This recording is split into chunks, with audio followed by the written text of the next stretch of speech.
예수 인류의 소망이라는 제목으로 말씀 전할 때에 많은 은혜 받으시기 바랍니다. 오늘의 핵심 주제는 하나님은 심판 중에도 은혜를 베푸신다. 하나님은 심판 중에도 은혜를 베푸신다. 창세기 3장의 제목은 타락입니다. 인류 최고의 비극이죠. 성경 가운데 가장 슬픈 이야기고요. 인류가 죄와 죽음의 고통 가운데 있게 된 그 이유, 처음 이야기가 바로 오늘 말씀입니다. 간단하게 3장을 요약할 수 있어요. 아담과 하와가 뱀의 유혹에 넘어가서 선악과를 먹었고 하나님께 벌을 받았다. 이런 한 문장으로 만들 수 있습니다. 단순한 이야기입니다. 그런데 이 단순한 이야기를 성경 기자는 24절이나 사용을 해서 거의 24절에 걸쳐서 성경 이야기, 이 이야기를 해주고 있어요. 자세히 알려주는 이유가 있습니다. 이 이야기는 아주 먼 옛날에 아담과 하와가 이런 일을 저질렀다라는 이야기가 아니고요. 바로 지금 현재 우리가 직면하고 있는 문제이기도 합니다. 우리 역시 아담과 하와처럼 유혹에 넘어가서 하나님을 의심하고 또 불순종의 죄를 짓고 있기 때문입니다. 성경은 우리에게 의심과 불순종하지 말고 믿음과 신뢰를 선택하라고 이야기하고 있는 것입니다. 물론 이 믿음과 신뢰에 대한 부분은 우리 힘으로 할 수 있는 게 아닙니다. 예수님의 십자가 구원 사건 이후에 성령께서 우리 안에 내주하시게 되면서 이 모든 일이 가능해졌다는 것입니다. 우리는 이제 유혹에 맞서서 싸울 수도 있고요. 믿음의 결단을 할 수도 있게 되었습니다. 자세하게 이 말씀 속으로 들어가 보겠습니다. 1절부터 3절까지 함께 읽습니다. 그런데 뱀은 여호와 하나님이 지으신 들짐승 중에 가장 간교하니라. 뱀이 여자에게 물어 이르되 하나님이 참으로 너희에게 동산 모든 나무의 열매를 먹지 말라 하시더냐. 여자가 뱀에게 말하되 동산 나무의 열매를 우리가 먹을 수 있으나 동산 중앙에 있는 나무의 열매는 하나님의 말씀에 너희는 먹지도 말고 만지지도 말라. 너희가 죽을까 하노라 하셨느니라. 아멘. 말이라는 거요, 언어라는 거요. 이것은 하나님께서 우리 인간에게만 주신 특별한 은총입니다. 동물들도 또 곤충들도 자기들끼리 서로 이렇게 의사소통할 수 있다고 해요. 돌고래 같은 경우도 소리로 할 수 있다고 하죠. 그런데 이렇게 말로 자세하게 자신의 감정을 표현하고 그리고 서로 의사소통하는 그런 존재는 우리 사람밖에는 없습니다. 그런데 성경에서 이렇게 짐승들이 말을 하는 장면이 두 장면이 나와요. 그런데 그것이 언제냐 하면 바로 오늘 말씀에서처럼 뱀이 말하는 거, 그리고 두 번째는 민수기 22장에서 나귀가 말하는 게 있어요. 발람 선지자에게 책망하면서 나귀가 말을 하는 건데 그때는 하나님께서 그 나귀의 입을 여셨다. 그렇게 성경이 말하고 있는데 여기서는 그런 말이 없어요. 뱀이 어떻게 말을 하는 거예요. 그런데 오늘 말씀에서는 전통적으로 어떻게 뱀이 말을 했느냐 이런 해석을 할 때 민수기 말씀은 하나님이 여셨는데 그 창세기 말씀에서는 사단이 하나님과 사람 사이를 이렇게 멀어지게 이간질하기 위해서 뱀을 도구로 사용했다. 이렇게 해석을 하고 있습니다. 뱀은 지금도 지혜와 권력과 다산의 상징입니다. 성경은 뱀이 간교하다 이렇게 말하고 있어요. 간교하다라는 것은 원래 원어로는 슬기롭다, 지혜롭다 이런 뜻이거든요. 영리하다 이런 뜻인데 이러한 슬기로움 속에 악이 들어가게 되면 선하면은 굉장히 슬기롭고 영리한 건데 이 슬기로움 속에 악이 들어가게 되면은 간교하다, 교활하다의 뜻을 가지게 됩니다. 우리는 뱀이 여자를 유혹해서 그 아담이 선악을 알게 하는 나무의 열매를 먹었다 이렇게 생각하고 있죠. 그렇지만 성경을 자세히 읽어보면요, 뱀이 아담과 하와 두 사람에게 이야기하고 있다는 것을 알 수가 있어요. 너희라고 말하잖아요. 너희. 그래서 지금 하와가 뱀하고 둘이 얘기하고 있지만 사실은 하와의 옆에 누가 있었냐 하면은 아담도 함께 있었다라는 겁니다. 뱀은 여자랑 말만 하고 있지 사실은 두 사람에게 이야기하고 있는 거랑 같다는 거죠. 여기서 뱀은 아무것도 모른다는 듯이 너무 순진하게 물어보는 거예요. 여자에게. 하나님이 동산에 있는 모든 나무의 열매를 먹지 말라고 하셨어? 이렇게 말하는 거예요. 모든 나무의 열매 먹지 말라고 하셨어? 그러니까 여자가 뭐라고 대답해요? 아니라고 대답하죠. 아니야. 하나님께서는 모든 나무의 열매를 먹으라고 하셨어. 그런데 딱 한 가지는 먹지 말아야 돼. 그 나무는 동산 한가운데 있는 나무인데 그거는 먹지도 말고 만지지도 말라. 먹으면 죽을까 하노라. 이렇게 말씀하셨어요. 그러니까 하나님의 말씀하고 이 하와의 대답하고 틀린 부분이 있죠. 어떤 부분이 틀린가요? 하나님은 만지지 말라는 말씀은 안 하셨잖아요. 먹지 말라고만 하셨지 만지지 말라고는 안 하셨거든요. 그리고 하나님께서는 반드시 죽는다 하셨는데 이 하와는 그냥 죽는다 이렇게 말하고 있죠. 우리가 하나님의 말씀을 듣고 읽고 묵상하는 것은 굉장히 좋은 영성생활입니다. 그리고 그 말씀을 자기 스스로 내 말씀으로 받아서 적용하고 삶에 또 이렇게 따라가는 것, 순종하는 거 좋은 거예요. 그런데 이 말씀 묵상 해석 또 큐티라고 하는 거죠. 이것은요 혼자 하면은 안 된다. 왜냐하면은 이렇게 하와처럼 틀린 묵상을 할 수 있기 때문에 그래요.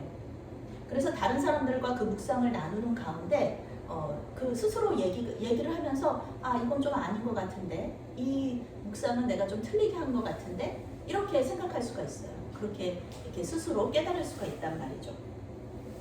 그리고 다른 사람들도 그 묵상은 조금 성경하고는 틀린 것 같아 이렇게 말해줄 수 있다는 거예요. 그래서 여자는 하나님의 말씀을 자기 나름대로 이렇게 받고 해석하고 자기 말씀으로 받았는데 그 문제는 분명히 오류가 있었고요. 이 뱀이 그 오류를 놓치지 않았다라는 것입니다. 4절 5절 말씀 함께 있습니다. 뱀이 여자에게 이르되 너희가 결코 죽지 아니하리라. 너희가 그것을 먹는 날에는 너희 눈이 밝아져 하나님과 같이 될 줄 선악을 알 줄 하나님이 아심이니라. 네, 아멘. 뱀이 거짓말하는 거예요. 사람과 이 하나님 사이를 갈라놓기 위해서 거짓말하는 겁니다. 사단의 원어적인 뜻이 이거예요. 거짓말하는 자, 이간질하는 자. 이것이 사단의 원어적인 뜻입니다. 사단은 원래 거짓말쟁이에요. 그래서 우리가 거짓말하지 않아야 되는 이유 중에 하나가 그것은 거짓말은 사단적인 거기 때문에 거짓말하면 안 됩니다. 하나님은 거짓말하지 않으세요. 하나님은 항상 참말만 하세요. 우리 믿는 자들이 거짓말하면 안 됩니다. 하나님의 말씀을 이 뱀이 의심하게 하는 거예요. 안 죽어. 그거 먹는다고 안 죽어. 죽으려고 그러는 게 아니라 하나님 얼마나 사랑이 많으신데 그거 먹는다고 하나님 얼마나 간대한 분이신데 그거 먹는다고 죽겠어? 그냥 하나님은 그 선악을 알게 하는 그 지식을 혼자만 그냥 가지고 계시려고 말씀하신 거야. 이렇게 말하는 거예요. 하나님을 의심하게 하는 거죠. 하나님의 말씀을 계속해서 의심하게 하고 또 하나님을 속 좁은 존재로 만드는 거예요.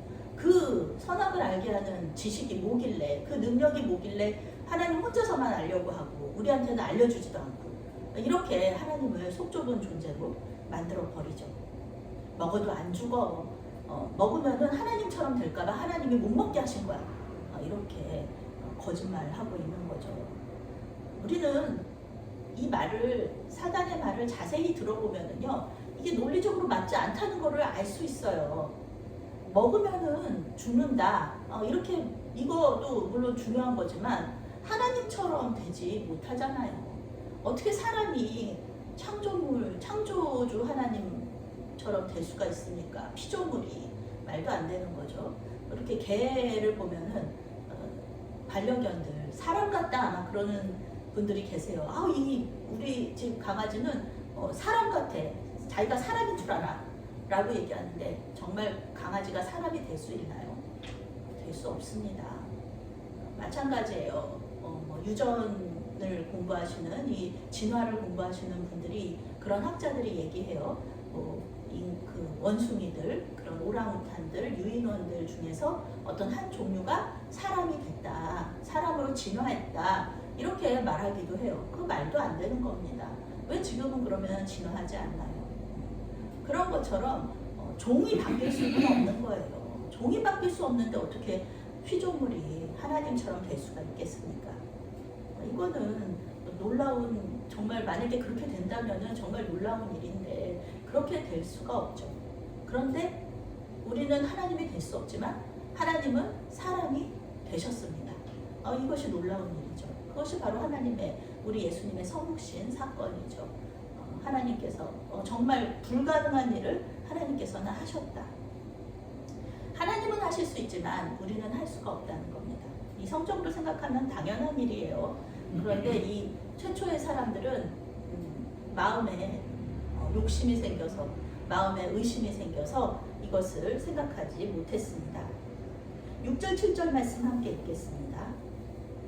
여자가 그 나무를 본즉 묵음직도 하고 보암직도 하고 지혜롭게 할 만큼 탐스럽기도 한 나무인지라. 여자가 그 열매를 따먹고 자기와 함께 있는 남편에게도 주매 그도 먹은지라. 이에 그들의 눈이 밝아져 자기들이 벗은 줄을 알고 무화과 나무 잎을 엮어 심화로 삼았더라. 여자가 뱀의 말을 듣고 마음에 의심이 생긴 거예요. 하나님께서 죽지 않게 하실 거고, 그리고 또 이거 먹으면은 하나님처럼 되겠지 하면서 그 나무의 일을 봤는데 보니까, 그런 생각을 하고 보니까 나 하나님처럼 되고 싶어, 이런 선악을 알게 하는 일에 하나님처럼 되고 싶어, 막 이렇게 생각을 하고 그 나무를 보니까 진짜 그 나무를 먹으면 하나님처럼 될 것 같다, 내가 하나님이 될 것 같다 라는 생각이 들 정도로 아주 먹음직하고 보암직하고 또 지혜롭게 할 만큼 탐스럽기도 했다 라는 것이죠. 그런 마음의 욕심을 가지고 보면은요, 이 일이 정말 일어날 것처럼 보이는 거예요. 이게 마치 이 생각이라는 게 멈춰지고 이성적인 활동을 못하게 하는 거죠. 그 열매를 여자가 따 먹습니다. 그리고 자기와 함께 있는 남편에게도 줬어요. 그래서 그도 먹었다. 그도 먹었다. 열매를 먹은 것이 중요한 게 아니라 열매를 먹은 그 과정, 그 전의 과정과 그 후의 일들이 중요합니다. 이들이 눈이 밝아졌어요. 선악을 알게 하는 나무의 열매를 먹고 눈이 열린 거는 사실이에요. 그리고 바로 죽지도 않았어요. 부분적으로는 사단의 말이 맞았습니다. 그런데 이 사람들이 선악을 알게 하는 나무의 열매를 먹고 하나님처럼 모든 세상 이치에 통달하게 된 것이 아니라 자기가 벗은 줄을 알았다. 벗은 줄을 벌거벗은 줄을 아는 것. 그것이 선악을 알게 하는 나무의 열매를 먹은 결과입니다. 무화과 나무의 잎을 엮어서 치마로 삼았다. 벨트라는 원어적인 뜻이거든요. 그래서 무화과 나무 잎으로 벨트를 만들었다. 아담은 여자의 말이 틀렸다고 말할 수도 있었어요. 옆에 있었으니까. 아니야, 하나님께서 먹지 말라고 하셨지만 만지지 말란 말을 안 하셨잖아. 왜냐하면 직접 들었거든요. 아담이 성경에서 직접 하나님한테 들은 얘기예요. 그래서 아담이 하와한테 얘기해 줬을 수 있는 거예요. 성경에서는 하나님께서 하와에게, 이 여자에게 말했다는 말이 없어요. 아담에게 말했다는 말만 있거든요. 그럼 아담이 얘기해 줘야죠. 너 틀렸어. 하나님께서 그런 말 하지 않으셨어. 이렇게 말할 수도 있고요. 그리고 여자가 먼저 열매를 따서 먹으려고 하면 안 돼, 먹지 마. 그거 하나님께서 하지 말라 그러신 거야. 너 먹으면 죽어. 사단과 아담이 다른 얘기를 할 수 있었어요. 그런데 아담은 어떻게 했나요? 아내가 여자가 따서 준 거를 그냥 그대로 받아 먹었어요. 무슨 뜻인가요? 자기도 하나님처럼 되고 싶었던 거예요. 자기 마음에도 욕심이 있었던 거예요. 나도 하나님처럼 되고 싶다. 사단의 말을 믿은 거예요. 하나님의 말을 믿어야 되는데 사단의 말을 믿은 겁니다. 자기가 하나님께서 맡겨주신 사명 있잖아요. 지금 에덴 동산에서 자기 에덴 동산을 잘 가꾸고 돌보는 게 자기의 역할인데 그것도 다 잊어버린 거예요. 그냥 버려버린 거예요. 사단 이게 먹으면 어떻게 돼요? 그러면 자기 죽잖아요. 그럼 자기 에덴 동생 돌보는 건 어떻게 되는 거예요? 자기 사명은 내팽개치고 자기 원하는 대로, 자기 생각대로, 자기 뜻대로 내가 하고 싶은 대로 해버린 거죠. 하나님의 말씀이 아니라 뱀의 말을 들었고 여자의 손에서 열매를 받아 먹습니다. 이것이 인간의 죄성입니다. 하나님께서 주신 사명은 내팽개치고 하나님의 생각과 뜻대로 사는 것이 아니라 내 생각과 내 뜻대로 살고 싶어 하는 것. 이것이 죄성이죠.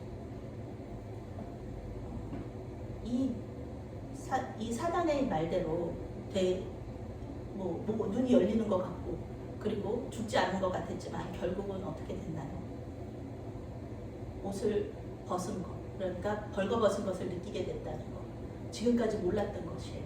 그거는 죄의식, 또 수치심. 우리가 죄를 지으면 죄의식을 가지게 되고 또 하나님 앞에 부끄럽게 되고 하나님의 분노를 두려워하게 되고 그리고 죽음에 대한 공포가 생겼다는 겁니다. 이제 지금까지와는 다른 삶이 펼쳐질 것이에요. 이 죄의식과 수치심은 옷을 입는다고 해서 해결될 문제가 아니죠. 이제 자신들의 자유 그리고 그 선택에 대한 책임을 질 시간이 돌아왔습니다. 11절부터 13절까지 함께 읽습니다. 이르시되 누가 너의 벗었음을 내게 알렸느냐? 내가 내게 먹지 말라 명한 그 나무 열매를 내가 먹었느냐? 아담이 이르되 하나님이 주셔서 나와 함께 있게 하신 여자 그가 그 나무 열매를 내게 줌으로 내가 먹었나이다. 여호와 하나님이 여자에게 이르시되 내가 어찌하여 이렇게 하였느냐? 여자가 이르되 뱀이 나를 꿰므로 내가 먹었나이다. 하나님께서 아담에게 찾아오셔서 이 사건의 전말을 물어보십니다. 하나님께서 몰라서 물어보신 게 아니죠. 하나님은 전지전능하시니까 모든 것을 다 알고 계셨어요. 그런데 하나님은 아담의 입술로, 아담의 말로 이 모든 일에 대한 이야기를 듣고 싶으신 거예요. 현행법상으로요, 자수를 하면은 정상 참작이 됩니다. 하나님 앞에 아담이 솔직하게 얘기했어야 돼요. 하나님, 뱀이 와서 얘기하는데 내 마음에 의심이 들었고 그리고 하나님처럼 되고 싶은 마음에 열매를 따서 먹었습니다. 하나님, 약속 지키지 못해서 죄송해요. 이렇게 얘기할 수 있잖아요.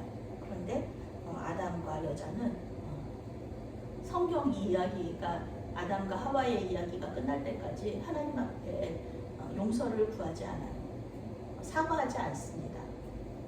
이슬람에서는요, 아담과 하와의 이 이야기를 우리는 죄라고 이야기하는데 이슬람에서는 실수라고 얘기해요. 실수. 아무리 실수라고 해도 사과할 수 있는 거잖아요. 미안하다는 말 한마디. 그 말만 해도 관계가 이렇게 깨지지 않는데 하나님께서 열매 먹었냐 이렇게 물어보시는데 그때야 겨우 네 하나님 먹었습니다. 인정하는데 그 다음에가 없어요. 하나님 앞에 용서해달라고 잘못했습니다 얘기를 해야 되는데 하나님과의 약속을 깨트린 것에 대해서는 이런 반구도 없어요. 오히려 다른 사람의 핑계를 대면서 책임을 회피합니다. 책임 회피하는 거예요. 다른 사람 핑계 대는 거는 내 책임이잖아요. 아담 잘못이잖아요. 그런데 뭐라고 하냐면은 여자가 그 열매를 주어서 먹었습니다. 여자 핑계를 대요. 그런데 그거보다 더 중요한 것은 하나님께서 함께하라고 데려온 그 여자가 나한테 열매를 줘서 먹었습니다. 이거 무슨 뜻이에요? 하나님이 잘못했다는 거예요. 하나님이 나한테 여자를 데려다 주지 않았으면 나는 안 먹었을 거 아니에요. 이것은 하나님 핑계 되는 거죠. 자신의 불순종에 대한 책임을 하나님과 또 여자에게 돌리고 있습니다. 솔직하게 하나님께 말하면 되는데 자기가 책임져야 되는 거잖아요. 그런데 자기가 책임 안 지고 더 큰 죄를 지어버립니다. 마치 이런 불효자들 있잖아요. 누가 나달랬어? 부모님한테 누가 나달랬어? 이렇게 얘기하면서 불효하는 그런 그런 불효자의 모습이 바로 이 아담의 모습이라는 겁니다. 아담의 모습을 보면서 여자는 또 뭐라고 하나요? 뱀 핑계를 대죠. 뱀이 꿰어서 먹었다. 그럴 수 있어요. 뱀이 꿰어서 먹었잖아요. 그건 맞는 말이에요. 그런데 먹은 건 자기잖아요. 뱀이 꿰든 말든 안 먹었으면 되는데 먹은 건 자기잖아요. 그러면 자기가 잘못했다고 해야죠. 그런데 뱀 핑계를 댑니다. 하나님은 아담과 이 여자의 대답에 모두 침묵하세요. 아무 말 안 하세요. 그것에 대해서. 그건 무엇이에요? 하나님께서 원하는 답을 하지 않았다는 뜻입니다. 두 사람 모두 하나님과의 약속을 깨트린 것에 대해서 용서를 구하지 않았습니다. 진심으로 죄송하다. 하나님 죄송해요. 잘못했어요. 라고 얘기했으면은 하나님께서 용서할 수 있는 여지가 있잖아요. 그런데 그런 말을 하지 않았습니다. 하나님께 자존심을 내세울 필요도 없는데 하나님과 이거는 싸워서 이기겠다는 거거든요. 용서해달라, 미안하다 이런 말은 지는 거라고 생각하거든요. 사실은 용기 있는 말인데 미안하다, 잘못했다 이런 말을 하나님한테 왜 못합니까? 하나님께 그것은 하나님을 이겨버리겠다, 이거 뭐 이겨먹겠다라는 것과 똑같은 거죠. 결국 하나님 앞에 이 모든 타락의 그 일을 하였던 사람들 또 그리고 뱀이 저주 또 심판을 받게 됩니다. 14절 말씀 또 15절 말씀 함께 있습니다. 여호와 하나님이 뱀에게 이르시되 내가 이렇게 하였으니 내가 모든 가축과 들의 모든 짐승보다 더욱 저주를 받아 배로 다니고 살아있는 동안 흙을 먹을지니라. 내가 너로 여자와 원수가 되게 하고 내 후손도 여자의 후손과 원수가 되게 하리니 여자의 후손은 내 머리를 상하게 할 것이요 너는 그의 발꿈치를 상하게 할 것이니라 하시고. 하나님은 먼저 뱀에게 벌을 주셨습니다. 뱀은 저주받았어요. 뱀은 저주를 받았다. 개역개정 성경은 다른 짐승들도 이 저주를 받았는데 뭐 뱀만 특별히 더 받았다 이렇게 해석할 수 있도록 이렇게 번역을 해놨는데요. 아닙니다. 원래 뜻은 다른 짐승들은 저주받지 않았는데 뱀만 저주를 받았다는 뜻입니다.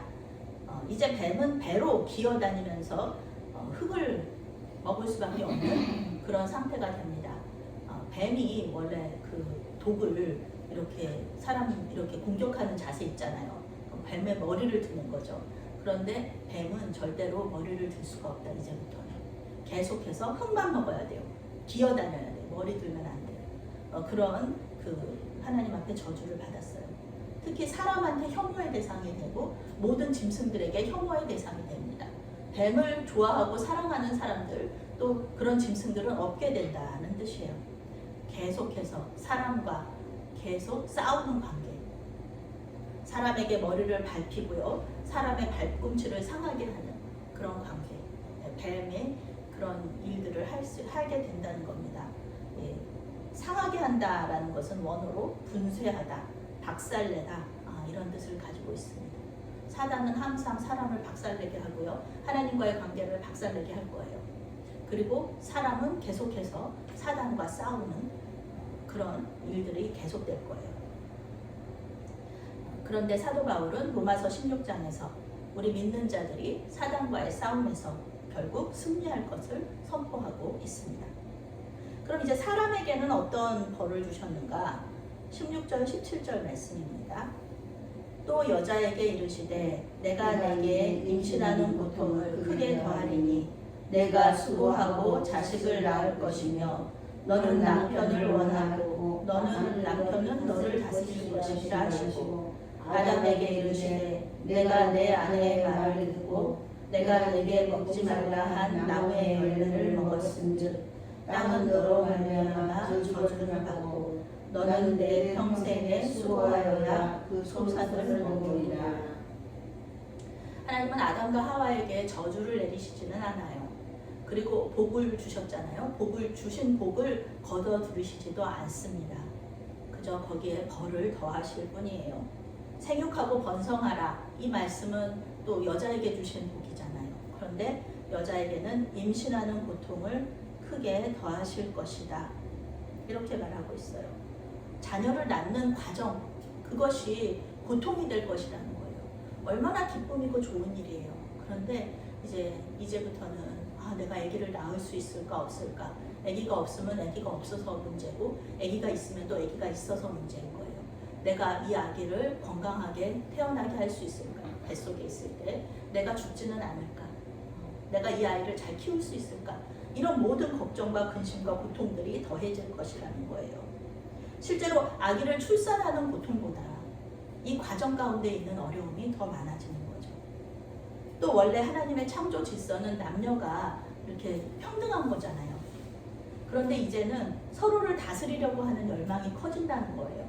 서로 이렇게 화합하고 사랑하고 이런 것이 하나님의 창조 질서인데, 이제 이 여자는 계속해서 남편을 다스리려고 하는 것, 남편을 지배하려고 하는 그 마음이 있을 거라는 거예요.